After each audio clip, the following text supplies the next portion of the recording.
Hello friends, जैसे कि आप ये फोटो देख रहे होंगे, इसमें एक तरफ तो है औरंगजेब के बेटे का साला मोहम्मद मीर कोतवाल और एक तरफ आपको नजर आएंगे बीकानेर के महाराजा पद्म सिंह।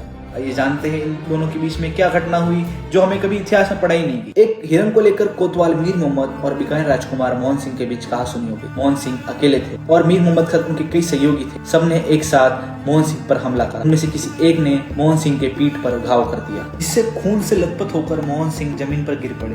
तभी पहुंचे उनके बड़े भाई पद्म सिंह। तब उनने भाई की हालत देखकर पूछा, यूं कायरों की तरह जमीन पर क्यों पड़े हो? तब उनने जवाब दिया कि मुझे धोखे से मारा गया और वो कोतवाल अभी भी आपके आंखों के सामने खड़ा है। बस फिर क्या था, बड़े भाई के सामने अगर छोटे भाइयों को मारता है तो बड़ा भाई शांत बैठता है। पद्म सिंह ने अपनी 3 फीट 11 इंच लंबी 2.5 इंच चौड़ी तलवार निकाली और एक ही वार में कोतवाल का सिर धड़ से अलग कर दिया। ये देख उसके सारे सहयोगी भाग गए। इतना जोरदार प्रहार था कि तलवार दीवान खाने के खंबे में धंस गई। कहा जाता है कि वो निशान आज भी वहां मौजूद है।